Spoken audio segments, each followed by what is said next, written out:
Welcome back to another amazing episode of Rounds and Night's Table.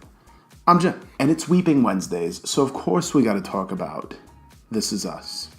It picks up from the Beth's mother episode where they go back and they give us a little bit of her backstory. It starts with Beth coming home and Randall and her talking, and you can just tell that their tension is at like a crescendo. And Kate's graduating from community college, and of course Toby wants to be, Mr. Grand Gesture. He throws her a graduation ceremony, even though it's like a small community college with only 3 other people graduating, but that's who Toby is. Flashes back to them being teenagers and they're getting ready to graduate from high school, but Jack's already gone. Kate's pissed at Kevin because he's leaving to go be with Sophie.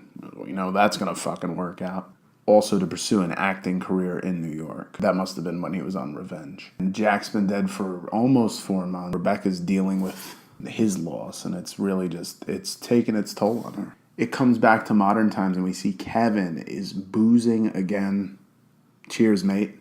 His girlfriend is in town, surprise visit, and his hotel room is covered in bottles. So he's like, oh yeah, no, I'll text you the address. I'll just meet you there. I'll meet you at Kate's graduation. And then when he shows up, Kate gives him that suspicious look like, Back in New Jersey, of course, Randall is being sworn in soon, but he's got to deal with Deja's moody ass. She's pissed because she submitted an essay, and her teacher posted it for everyone to see. And so now she's getting made fun of because she was living in a car with her mother, and they're calling her Pontiac because that's what they lived in. So Randall's like, you know what, I'm gonna go back to your school and we're gonna straighten this out. Randall goes in there, he's like, this embarrassed her, and this woman is like crying. She's like, oh my god, that wasn't my intention. I'm certain had Barnyard Betty been there, she would have been on the phone calling. She would have been calling the police for sure. She's like, listen, this wasn't my intention. I just think that Deja's super smart.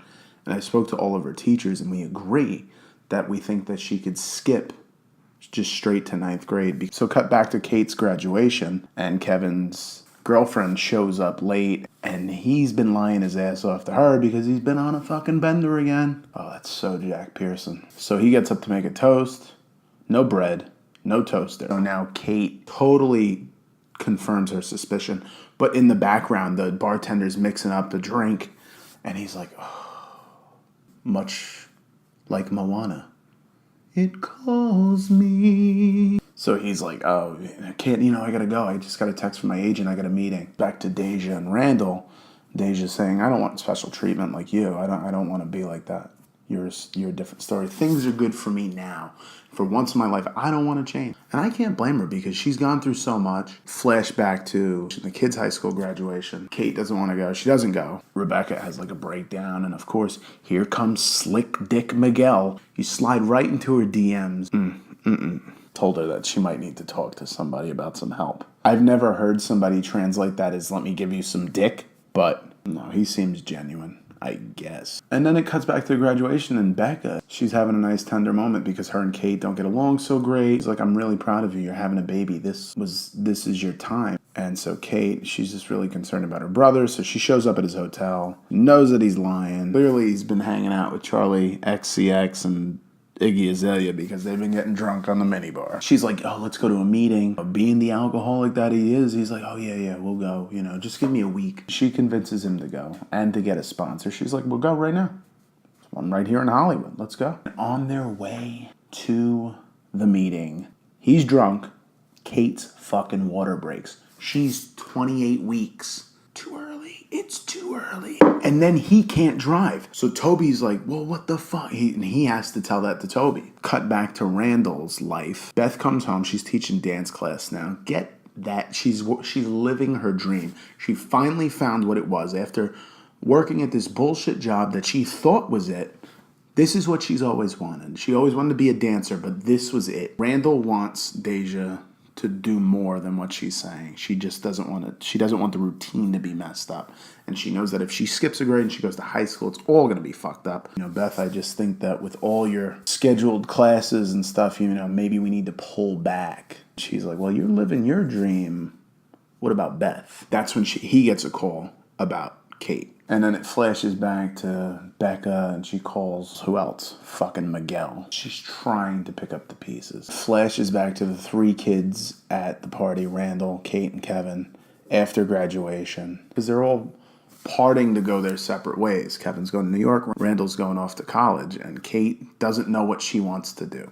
And they, promise to stay in each other's lives no matter what. And it cuts back to modern time, and Randall shows up at the hospital, and I think we get teased with next week. Kate's got to go in for emergency surgery. The way they hang it is either something's happened to the baby or something's happened to Kate. I don't know that they'll do anything either way. I'm interested to see where this storyline is going to go. I'm glad that they're only doing 6 seasons because I think you're going to get the prime storytelling out of it, because anything beyond that, it just starts to go to shit. Like, Breaking Bad was smart. They got out at 6. Like, The Walking Dead, the crawling fucking death. Something happens with Tess, and maybe because she's gay, I don't know if it has something to do with Beth. They really haven't shown Kate and Kevin in the future. They've just shown Randall, so I'm wondering if something does happen to Kate. Be interesting to see where this all goes. The show that brings you deep down the rabbit hole. I want to know what you guys thought of this episode. No, I want to know what you guys thought of last night's episode. If you like where the storyline is going, or if you just think that it's gone to shit because you don't see Milo Ventimiglia anymore, or as much anymore. But I think definitely Beth's mom is going to come live with Randall and Beth, and she's going to start babysitting or taking care of the kids. And that shit's going to lead to tension, because who wants to live with their fucking mother-in-law? I mean, I do. I love my mother-in-law. If you like this video, you already know what the fuck it is. Hit those likes, hit that subscribe, and we will check you out next time, only on Rounds of the Knight's Table. Overall, I'd rate this episode as more eventful than the last one. The last one was kind of flat. It seemed like a filler. New subscribers, we got a few today, but I didn't get any names because they didn't pop up. Big shout out to Brad, new subscriber. But we'll see you back here tomorrow at noon, where we talk about MTV's The Challenge, War of the fucking Worlds, because you know it's trashy TV Thursday.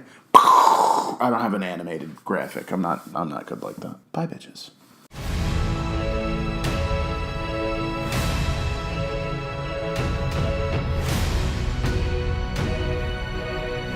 Game of Thrones did 8, or doing 8, and it's a...